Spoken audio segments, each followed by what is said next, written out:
Holly, and thank you all for being here. What beautiful beings of light. And so, welcome to the love and light that is Unity of Lawrence.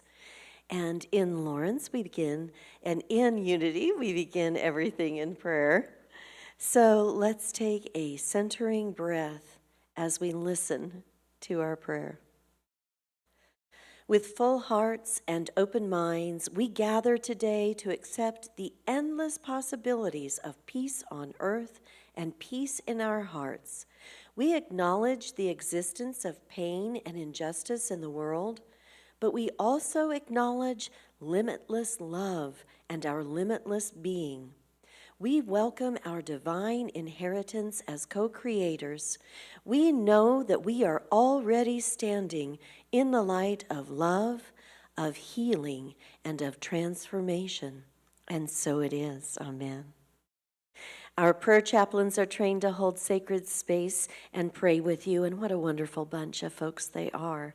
If there's anything in your heart to be held in prayer, please see Holly after today's service in our chaplain's office. And also remember that our prayer chaplains will pray for you during the week if you just fill out that little lavender slip for whatever you're holding in your heart.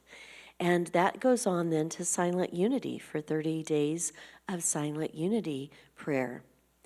We invite you to join also in the prayer circle immediately after the service at the front of our sanctuary for all who want to participate in a group prayer for themselves and for the world. You can still meet one-on-one in our chaplain office as well. Now it's time to rise and sing together. We come together in the name of love.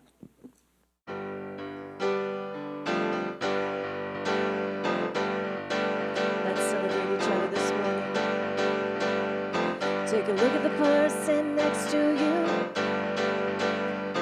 Say God loves you and I love you too. Feel the love in the sanctuary. Lift your voice and repeat after me. We come together. We come together. We come together. In the name of love, we come together. We come together. We come together in the name of love. Now look at the person next to you.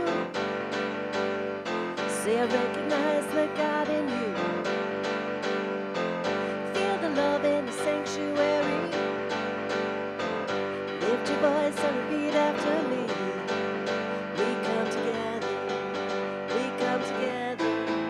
We come together. In the name of love, we come together. We come together. We come together. In the name of love. And let's say hello to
every creed and color. We will reunite. We'll honor the God in each other. Take a look at the person next to you. Say namaste, I bow to you. Feel the love in the sanctuary. Lift your voice and repeat after me. We come together. We come together. We come together. In the name of love. We come together. We come together. We come together. In the name of love. In the name of love. And boy, we do. What a fun bunch. I love how we were dancing our way in this morning, and that's exactly how it is.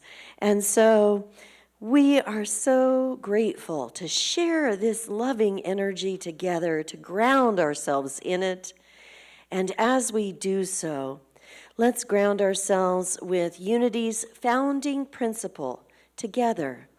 There is only one presence and one power in the universe and in my life, God, the source of all good. And now our Unity of Lawrence vision statement. United in divine love and joy, we celebrate a peaceful and abundant world for all. And our Unity of Lawrence mission statement. We are a thriving spiritual community, sharing love, building bridges, and inspiring transformation. For 48 years, I know, we're kicking it. And we are happy to have with us Star Sister Revival again. Yay!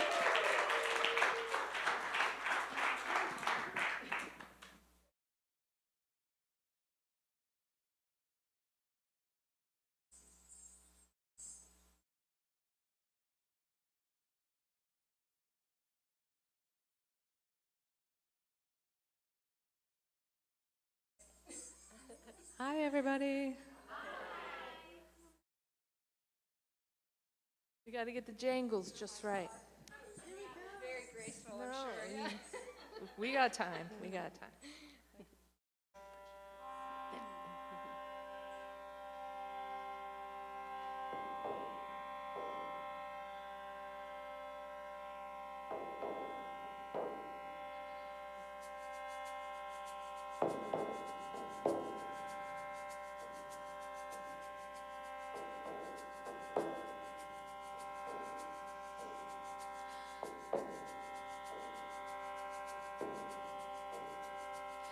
I am a woman of cycles and rhythm. I feel the earth beneath my feet and moonlight in my blood.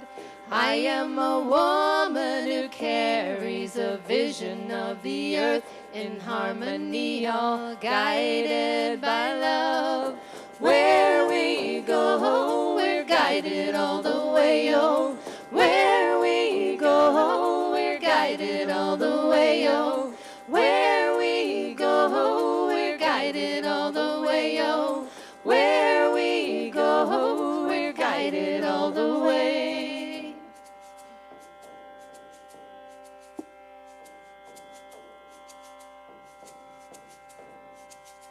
I am a daughter of the sun and the moon. I'm a reflection of the love that created me too.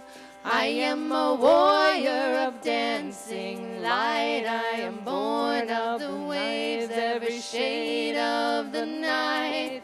Where we go, we're guided all the way, oh. Where we go, we're guided all the way, oh. Where we go, we're guided all the way, oh.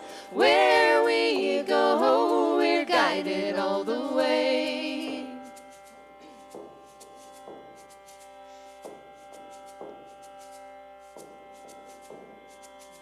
I am a woman of cycles. I am a woman of cycles and rhythms. I feel the earth beneath my feet and the moonlight in my blood. I am a woman who carries a vision of the earth in harmony, all guided by love. Where we go, we're guided all the way, oh.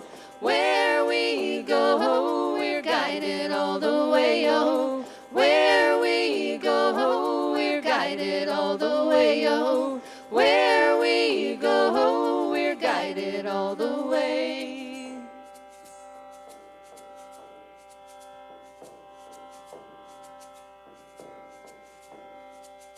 I am a daughter of the sun. I am a daughter of the sun and the moon. I'm a reflection of the love that created me. I am a warrior of dancing. I am a warrior of dancing light. I am born of the waves, every shade of the night.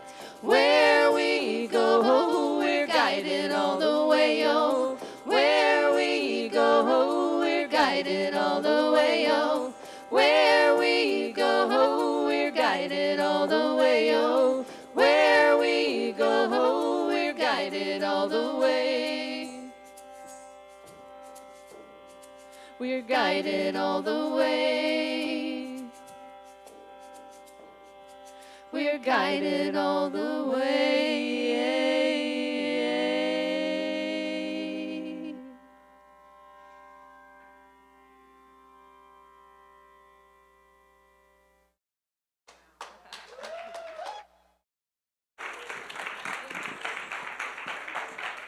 Oh my goodness, that's a reminder I'm carrying with me beyond just this week. Isn't it nice to know we don't have to do everything all the time for everyone? We are guided. We are here and we are guided. And as Reverend Edna is home taking care of her health, we are guided today by the amazing Diane Silver, who's not only all of the things in her bio of published poet, author, prayer, chaplain, but just a divine spirit who stepped into this, sure, I can do Sunday, and we are blessed. Thank you, Diane.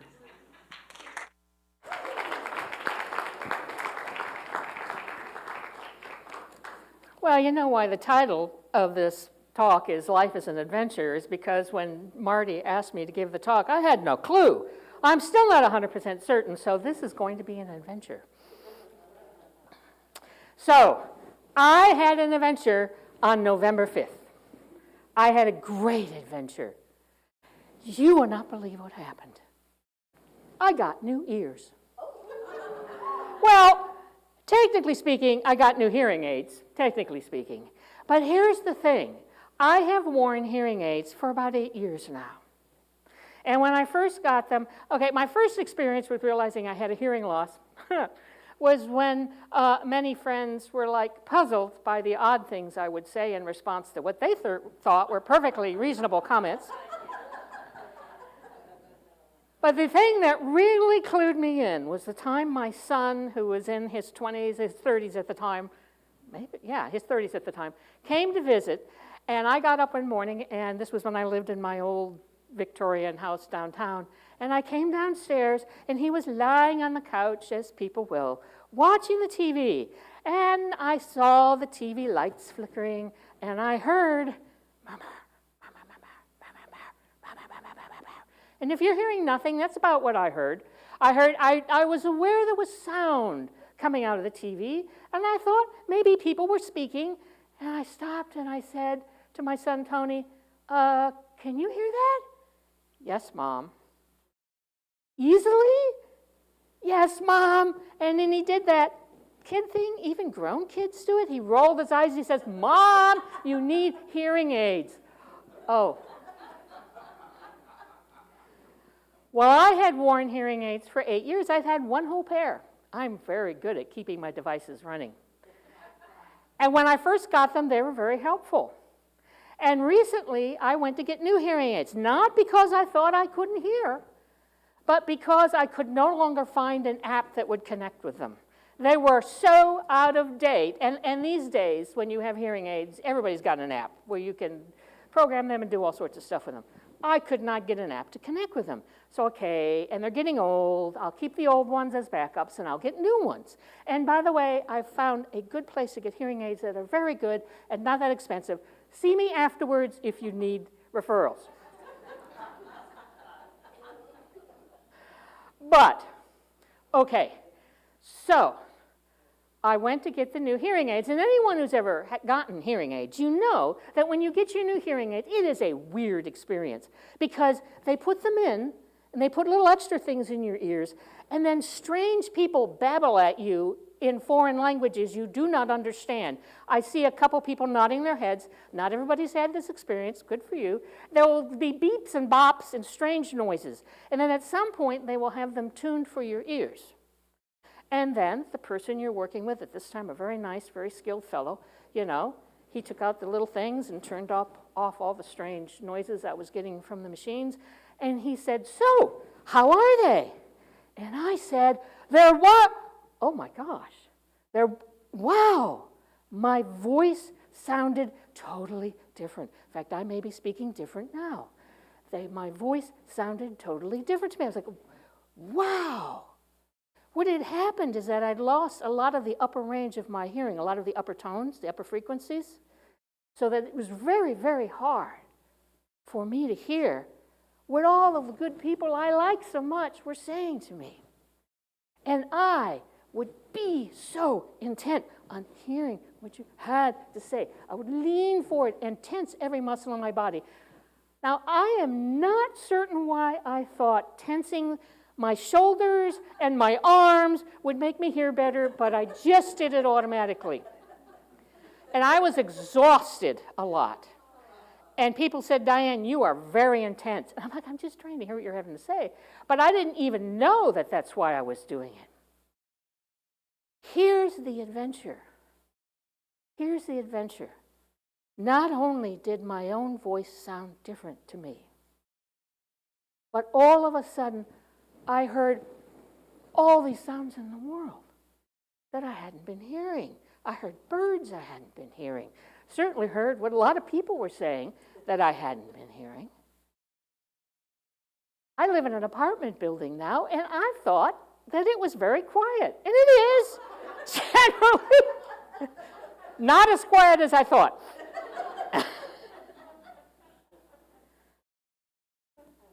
I thought, wow, this is an adventure. And also, wow, if I was missing all of this, all these things that I had never heard before, they were here. The bird was still singing. You were all still talking. The music was still musicking.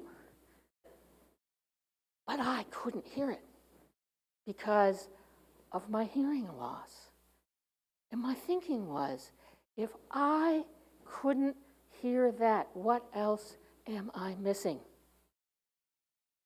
Here's another example of this kind of adventure. Happened to me when I was 10 years old. There may be a few more people in the audience who've had this adventure. When I was 10 years old, I got glasses for the first time. Anybody else? Yeah, I hear a few. And besides, I didn't say hi to the people at home. Hi, people at home. So when I was 10 years old, I got glasses. And I remember, okay, so you go into the eye doctor's office, and they put the glasses on, and they fit them. Okay, cool. So I'm walking out with my mom, and I get to the parking lot. There are trees on the other side of the parking lot. I almost fell on the ground. Oh my gosh.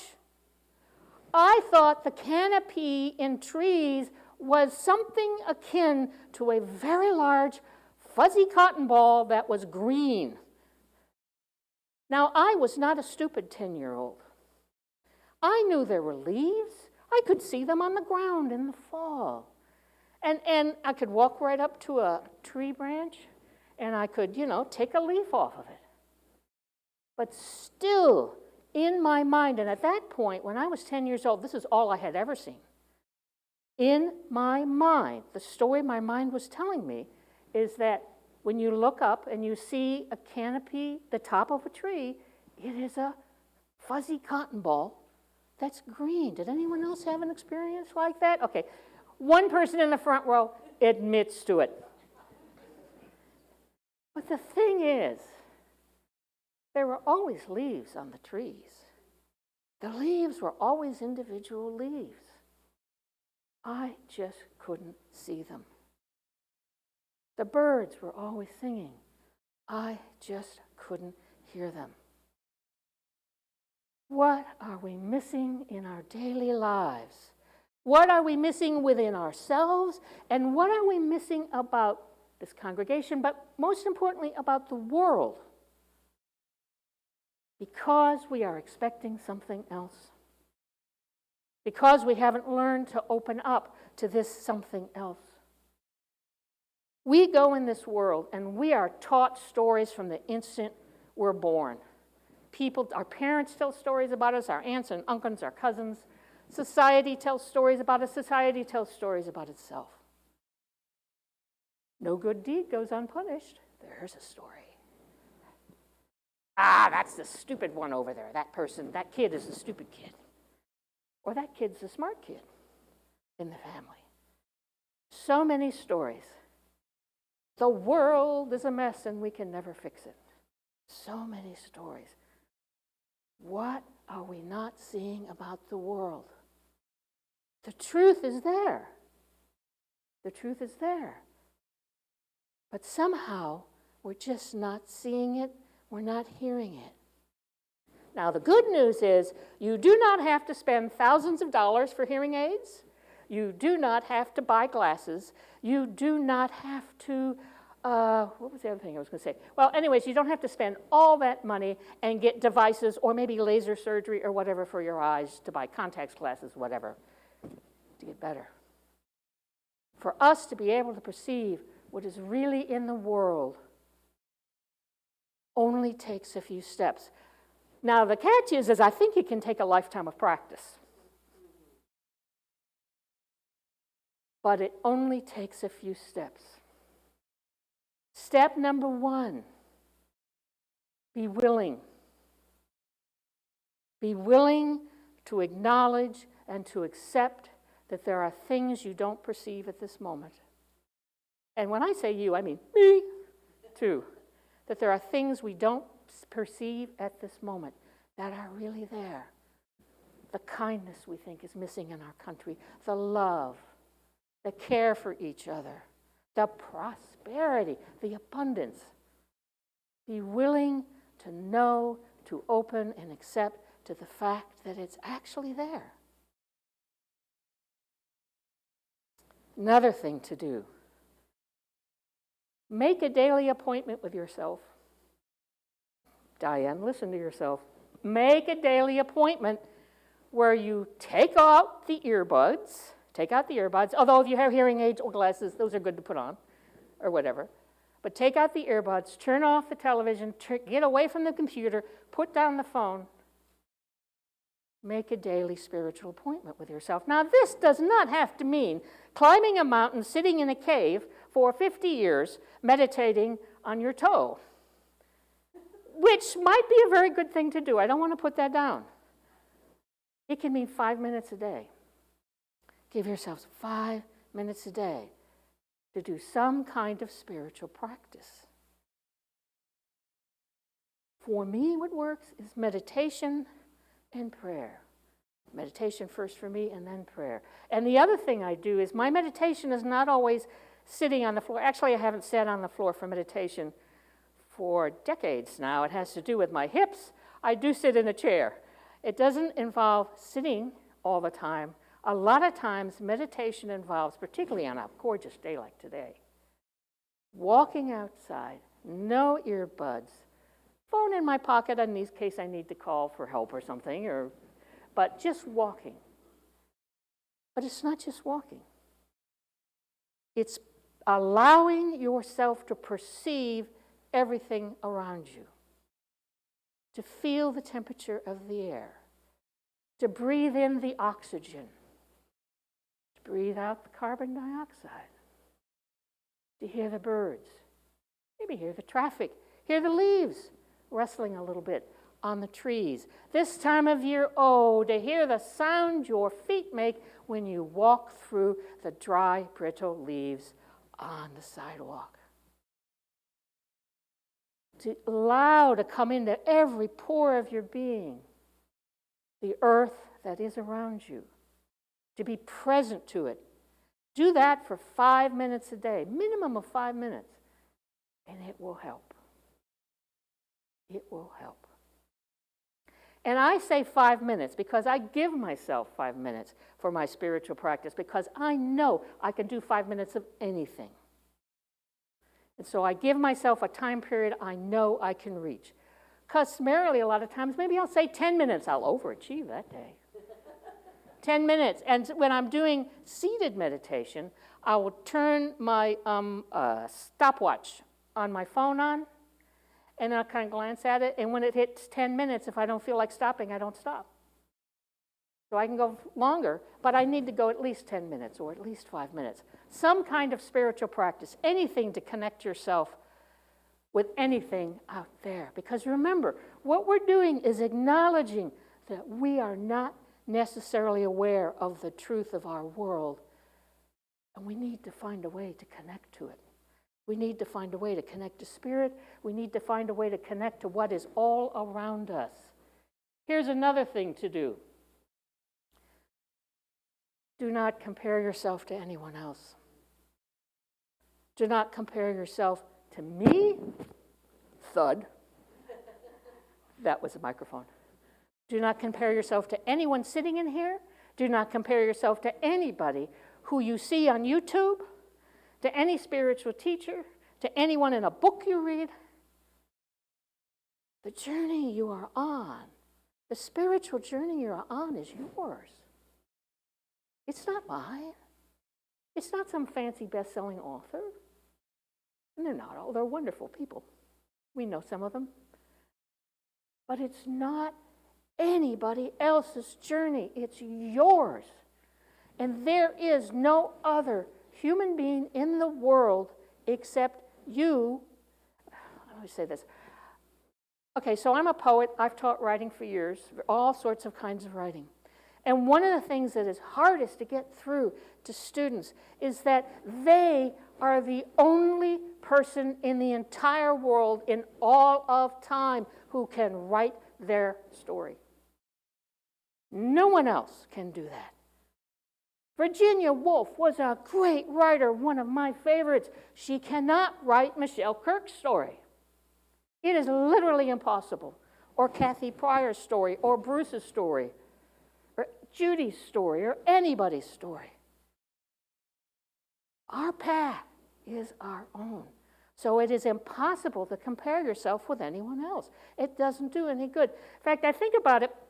Okay, so I like to lift weights. I do Olympic-style weightlifting in a very fun studio downtown. The interesting thing I learned about weightlifting is that we do, our coach sets up various kinds of workouts for us to do. And you're not told an exact amount of weight to lift. You're given a percentage. What you do is once you've learned the basic techniques of a power clean and a push press and a squat, is you test to see how much weight you can lift and keep your form. I like to think of it as the child trapped under a Volkswagen test. How much weight can you lift if you desperately have to? And you will. Everybody's top weight is different. Every single person's top weight is different. Some people will be lifting twice as much as I am. But if we're both lifting 80% of our top weight, we have the same workout. It is just as hard for that other person as it is for me. Now, for years, I've lifted with a good friend. We share the same platform. And there are some lifts that I do where I'm much stronger than she is, just because of the way I'm built.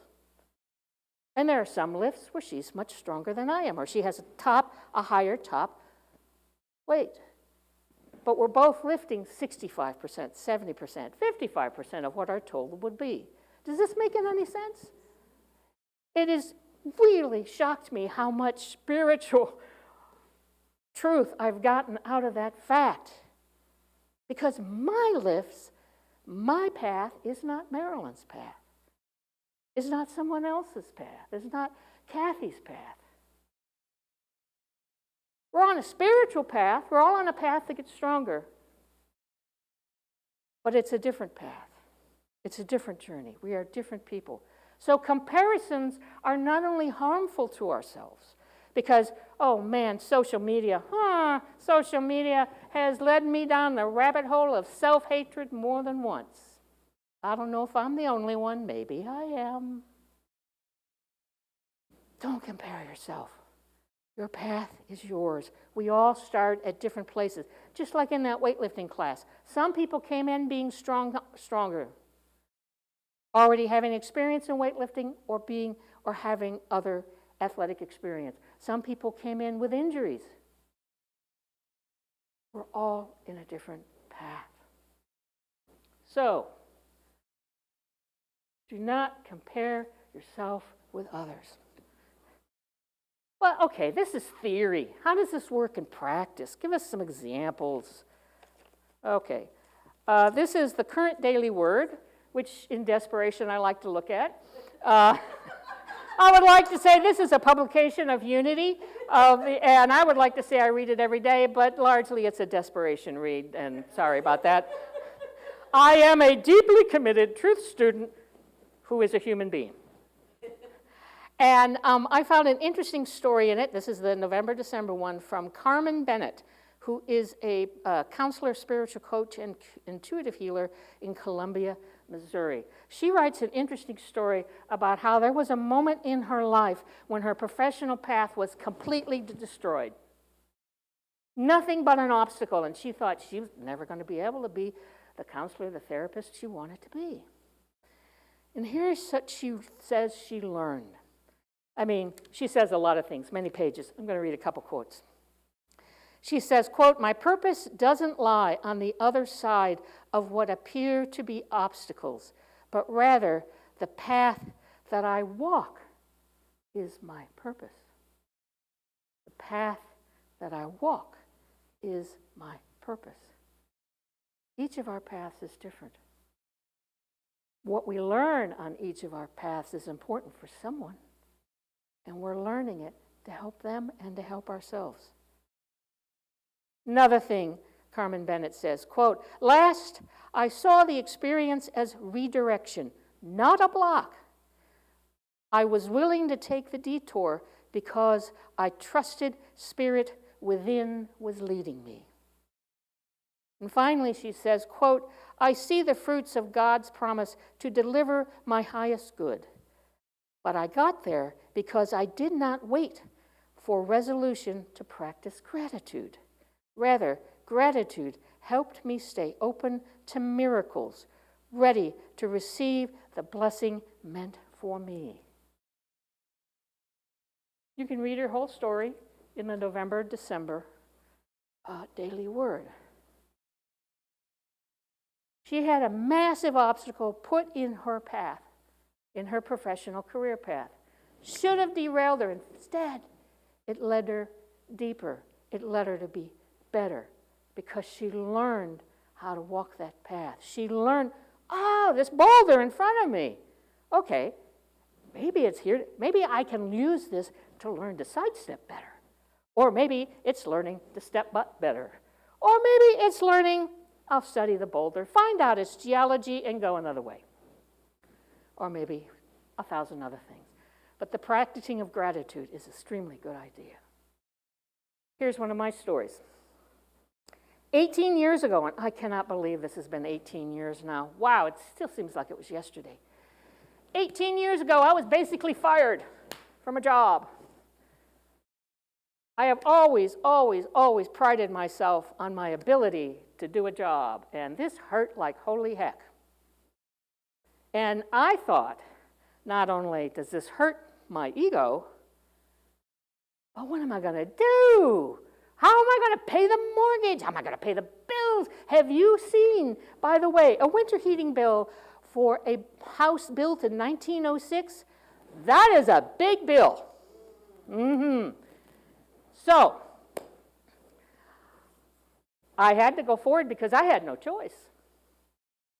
The job was not working for me anymore. So I said, okay, fine. I always claimed I'd become a freelance writer, so I'll just go off and be a freelance writer, because at the time I was on staff. So I got this crazy idea, and it really is crazy.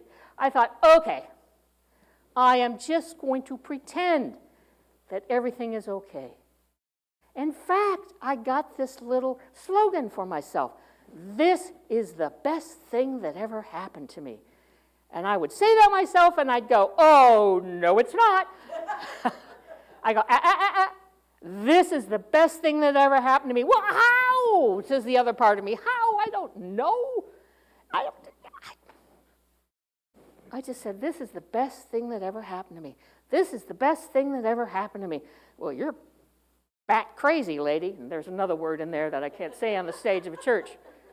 This is the best thing that ever happened to me. And do you know what? It was the best thing that ever happened to me. I was holding on to that job for financial security. I was miserable in it. I had always wanted to be a freelance writer. And this forced me, it gave me a big eek in the butt. It gave me a big goose to go out and do it because I couldn't seem to get another job. And so I did, and I made my living as a freelance nonfiction writer for many years. And not only that, and some of you have heard this story before, it led me to work for the University of Kansas Geology Department, where they paid me to go on adventures. Somebody actually paid me to go out into the wild with my camera and my notebook and have fun. Now, not everybody is going to think that's really exciting, but for me, this is nirvana. I did it for over 10 years. I went to some amazing places. A lot of times we'd go to national parks and we would actually step over the ropes. Now, you have to be careful. You cannot do that because there are places you'll like fall off the mountain, fall into the Grand Canyon, all that kind of stuff. But we went where the interesting geology was. And it was awesome, and I learned a lot about geology. It is fun to be out in the wild with experts. So, this is the best thing that ever happened to me. Oh my goodness, it was. But it was scary as all get out. I had no idea how long it would take or what I needed to do. All I knew was, okay, I'll try the first thing. Well, I had some friends who were editors, so I said, you got any stories you need written in? I got a couple of assignments. Okay, well, let me try talking to some other people. Let me do some other thing. And the word got around, and I was able to make a living. And then I got this geology job that was a lot of fun. But the thing is that when I was fired, I didn't know it was the best thing that was going to happen. I didn't know the time frame. I didn't know if I had enough money to pay the bills. I didn't know if I was going to be living out of my car. In fact, for a long time, I set up a spreadsheet where I would say, okay, here's how much money that's coming in. How many months can I live on that? And I would say, well, I got a month ahead. Yay! 2 months ahead. Yay! 3 months. Oh, man, 6 months ahead. That is nirvana. 6 months ahead. I'm not telling you this to say that I'm any great spiritual teacher. I am standing here as one of you. I have sat in those chairs many days, many Sundays. I am just you. I am just you. And I did it because I had no choice. And I didn't want to be miserable because I'd been fired. That is an adventure. Just like my new hearing aids were an adventure. So here's the thing about adventures. Oh my gosh, I'm going to make this talk actually fit the title. Here's the thing about adventures. We see adventures in movies and TV and all the things we stream on our computers and on our televisions, and it looks like Indiana Jones really isn't scared. It looks like whoever that guy is in Mission Impossible really isn't scared. And we like the cool heroes and heroines. You know, the Xenas, who every time they get hit, they fight harder. At least that's why I like Xena. And that she was an amazing, never mind, that's a whole nother point of view. Getting off a topic. But the thing about adventures that's important for us to all remember is that adventures are scary. By definition, to be on an adventure is to be on a place you've never been before. It is not an adventure for me to drive downtown and go down Massachusetts Street and have lunch with a friend in one of my favorite restaurants. I've done it for decades now. But when I first moved to this town 40 years ago, I didn't even know where Massachusetts Street was. It was an adventure. It was an adventure to figure out where the university was, to figure out where the river was, to figure out. It took me a year to find my favorite grocery store. Adventures, by definition, are putting you in places you've never been before, so there is discomfort. There may be fear. There may be the feeling of, I don't know what I'm doing, oh my goodness, let this all go away. But if we face our adventures, if we're willing to accept that we don't see everything, we don't hear everything about this world, we don't know how kind and loving this universe, God is, we can be. If we do that, if we accept all that, then our adventure will be a wonderful thing. It will be a glorious thing. Today, I ask you to join me on the grand adventure we call this life. Face every obstacle, dance every dance. Know that as truth students, our job is to realize there is more than we can see and more than we can hear. And we're going to see and hear it. You are all blessed. You are all wonderful, those of you here, those of you at home. Thank you so much for listening.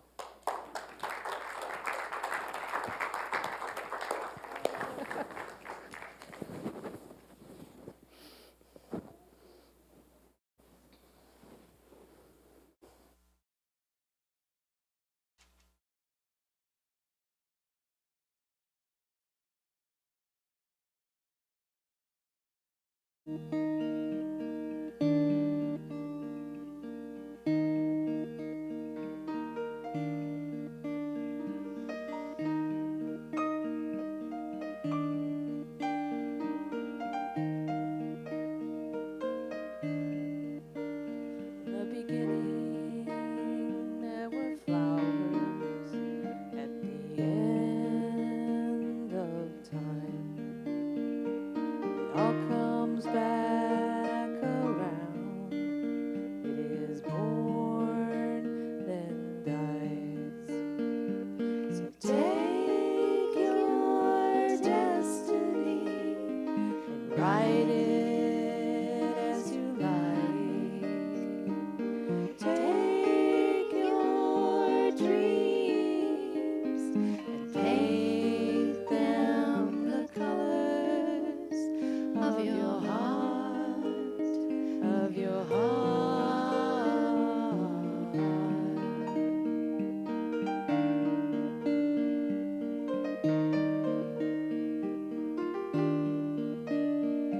It starts with a thought to create it all. Choose well and wisely, therefore, babe, it's your call. So take your destiny and write it as you like. Take your dreams and paint them the colors of your heart, of your heart.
dance like a child, sing like a star. Magic is real. If that's what you feel, surrender in love, below as above. Love what you do, love who you are.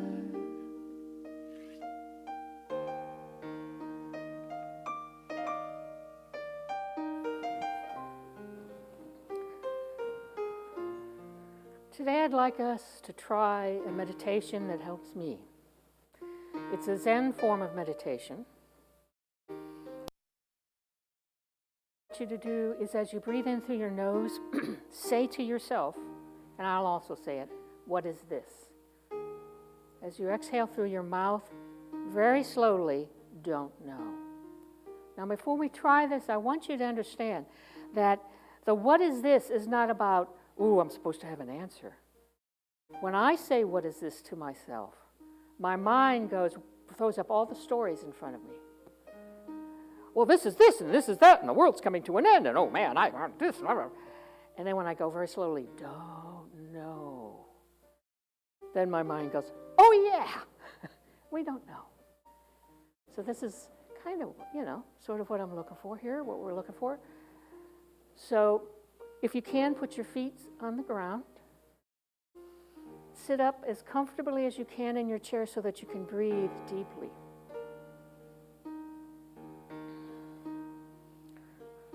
Take a healing breath in and exhale.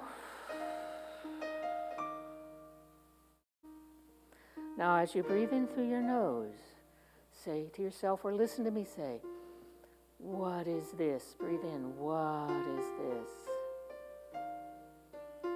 Exhale through your mouth, don't know. With every fiber of your being, feel, inhale through your nose, what is this? What is this? Exhale, don't know. Inhale through your nose, what is this? What is this? Don't know. Inhale. What is this?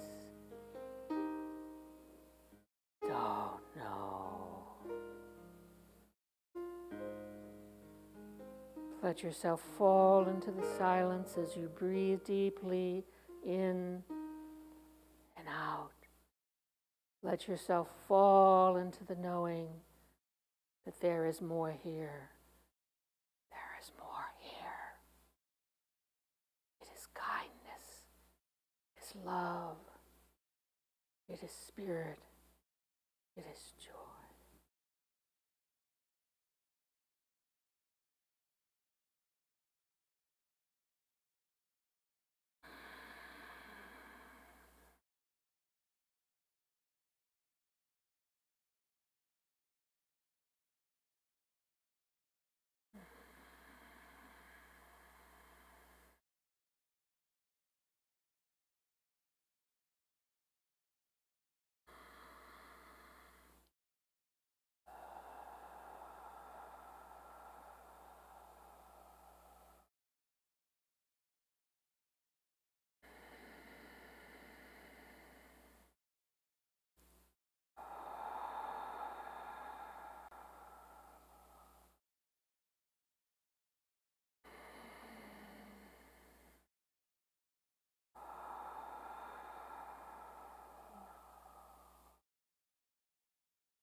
As we bring ourselves back to this room, we bring ourselves back to this room and know that whatever came into our mind with what is this, that it's okay, because we don't know.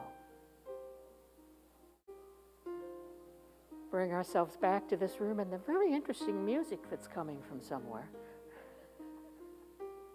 Open your eyes, wiggle your fingers, wiggle your toes, feel the seat,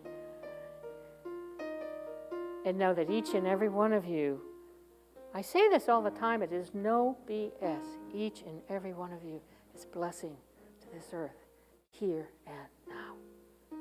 Namaste.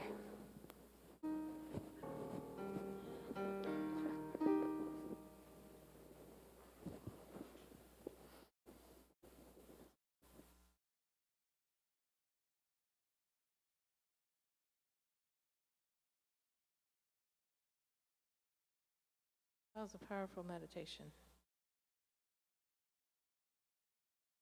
And a great talk. It was perfect. Oh, well, ditto. Thank you.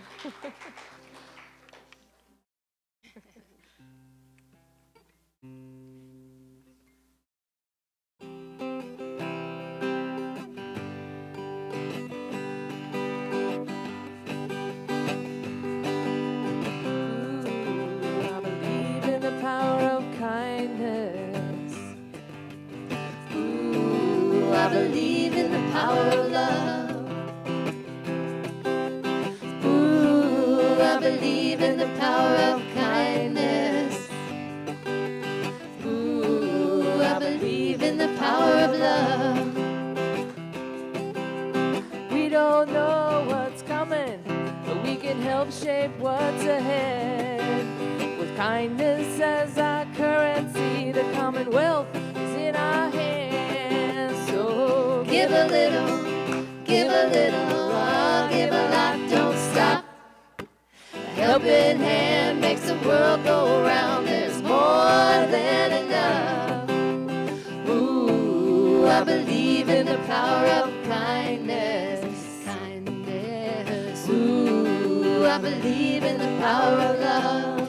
Power of love. Ooh, I believe in the power of kindness. Kindness. Ooh, I believe in the power of love.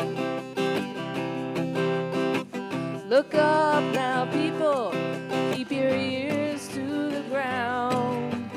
We are the river flowing where generosity abounds. So Give a little, oh, give a lot, don't stop. A helping hand makes the world go round. There's more than enough. Ooh, I believe in the power of kindness. Kindness. Ooh, I believe in the power of love. Power of love. Ooh, I believe in the power of kindness. Ooh, I believe in the power of love.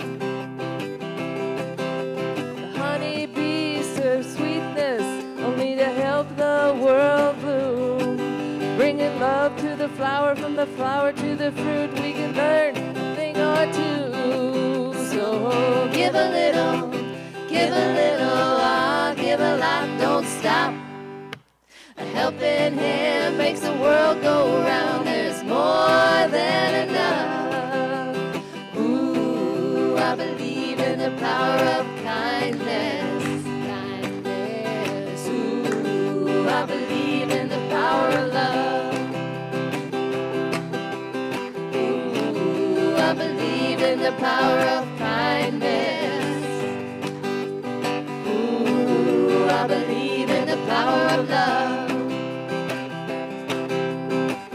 Look up now, people, and keep your ears to the ground. We are the river flowing where generosity abounds. So give a little, give a lot, don't stop.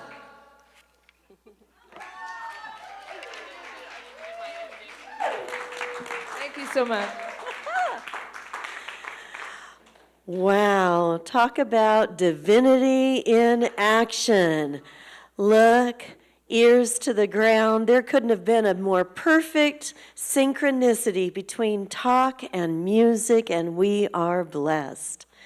And so as we hold the gifts of gratitude and love in our hearts and our gifts of giving in our hands, let's say together, divine love through me blesses and multiplies all that I have, all that I give, and all that I receive. And so it is. And let's join Holly and the Star Sisters in singing.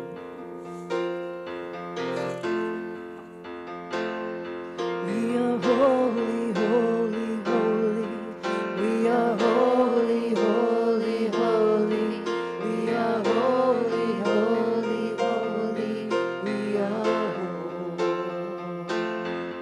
We are holy, holy, holy. We are holy, holy, holy. We are holy, holy, holy. We are holy. We are holy, holy, holy. We are holy, holy, holy. We are holy, holy, holy. We are holy.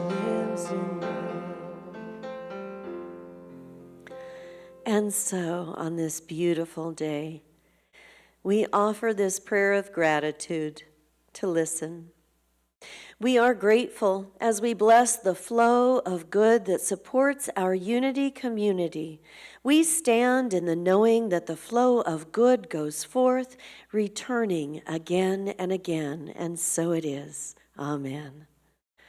And a special welcome to our guests today, all who are here for the first time and returning again and again. What a beautiful flow. If you'd like to know more about our 48 years of Unity of Lawrence, then there is a packet about unity in general, and we are an open book. So ask and we will answer. And then as we are turning the page the other way, there are some opportunities coming up. The Sunday lunch brunch is meeting at Perkins today following the service, so come and extend our fellowship and Sunday joy after the service at Perkins. All are welcome. And thank you to everyone who donated items for the family, or for the animal friends at the Lawrence Humane Society. Thank you for your generosity. And next Sunday, Reverend Anna Schaus will bring us the message, We Are the Beloved Community. Chris Hudson will provide the special music. And now let's rise as we are able to sing the peace song together.